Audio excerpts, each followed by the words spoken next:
धन्यवाद madam chairman, मेरे को मौका देने के लिए।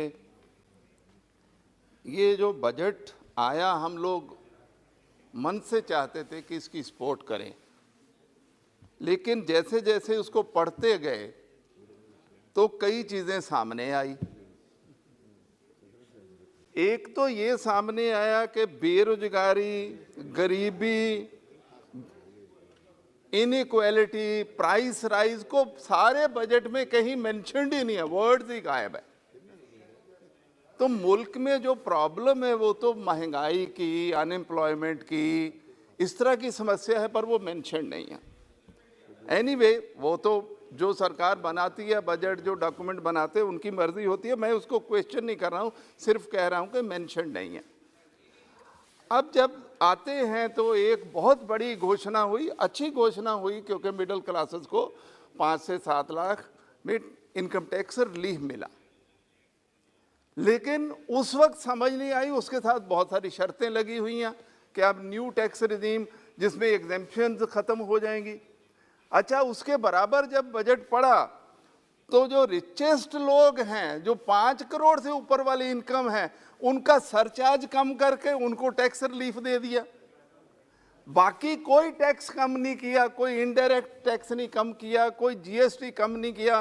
पेट्रोल डीजल पे इतना सेस लगता है जिसकी वजह से इतनी महंगाई है, वो कम नहीं किया।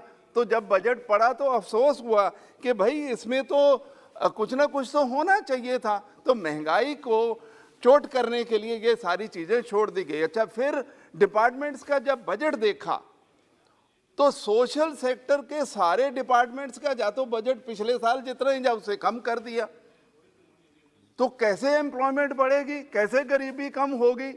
अब कहने को अपन कुछ भी कह सकते हैं, एग्रीकल्चर और मनरेगा, पीएम किसान का बजट कम है पिछले साल से, पीएम फसल बीमा योजना का कम है, फूड सब्सिडी कम कर दी, फर्टिलाइजर सब्सिडी कम कर दी, हेल्थ का बजट कम कर दिया, एजुकेशन का कम कर दिया, लेबर का। मेरा मतलब कि ये सारे बजट कम कर दिए। एनीवे, ऊपर जब अपन इंटरनेशनल लेबर ऑर्गेनाइजेशन रिपोर्ट देखते, वो कह रहे कि आपका 25% यूथ अनएम्प्लॉयड है। तो फिर हमको करना क्या? हम बेनती करना चाहते हैं, रिक्वेस्ट करना चाहते हैं, बनाते वक्त तक कोई चीज़ रह गई या टैक्स रिलीफ देने की कोई दूसरी चीज़, तो उसको करेक्ट किया जाए। और ये जो इनइक्वालिटी इतनी बढ़ रही है कि अपने जो रिचेस्ट 1% है, 60% नेशन की वेल्थ उनके पास है, बॉटम 50% के पास 3% है, उसकी करेक्शन की अपन को ज़रूरत है। वो कौन सी पॉलिसी लेके आनी है, मैडम फाइनेंस मिनिस्टर जब जवाब देना होगा तब दे दें। अब देखिए मैडम, पंजाब की बात मैं करनी चाहता हूँ और स्टेट्स की। स्टेट्स 60 to 65% जो सोशल सेक्टर का खर्चा है वो करती हैं स्टेट गवर्नमेंट्स। हम उनको रिसोर्सेज सेंटर से सिर्फ 30 या 32% देते हैं। फाइनेंस कमीशन ने कहा 42% दे, वो हम दे नहीं रहे। और सेंटर 65% सारे टैक्स लिए जा रहा है। तो ये इम्बैलेंस कहीं ना कहीं तो ठीक करना पड़ेगा। ये मेरी बेनती है कि जवाब देते वक्त देख लिया जाए।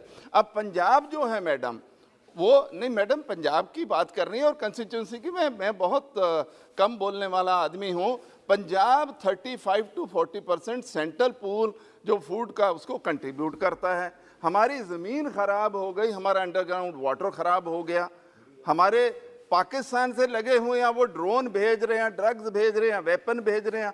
हमको तो ज़्यादा पैसे चाहिए पंजाब को। और पंजाब का जो रूरल डेवलपमेंट फंड है वो यहाँ सेंट्रल गवर्नमेंट रोक के बैठी है।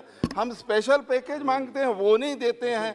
तो जो हम कहते हैं पंजाब के लिए, पंजाब को अब कह रहे हैं कि अपना जो कोयला है वो पहले श्रीलंका में ले जाके और फिर उधर से लेके आओ, 3 गुना हमें ट्रांसपोर्ट चार्ज लगेगा। तो पंजाब तो पहले से गरीब हो जाएगा। और लास्ट मैडम, मैं अपनी कंस्टिट्यूंसी, हर आदमी को कंस्टिट्यूंसी का तो बोलना ही पड़ता है।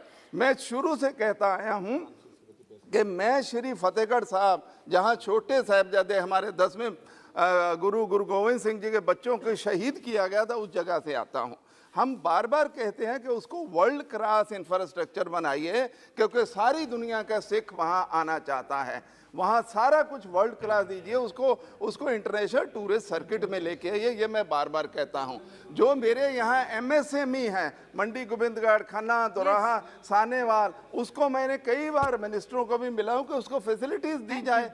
छोटी मोटी रेल के इश्यूज हैं, वो मैं बार बार कहता हूँ। इस गवर्नमेंट से मेरा यही निवेदन है कि अब इस बजट के बाद ये सारे इश्यूज का समाधान कर दें, क्योंकि ये लास्ट बजट है, पूर्ण लास्ट बजट है। बहुत बहुत धन्यवाद। Honorable Member Srimati Geeta Vishwanath ji. 2 minutes.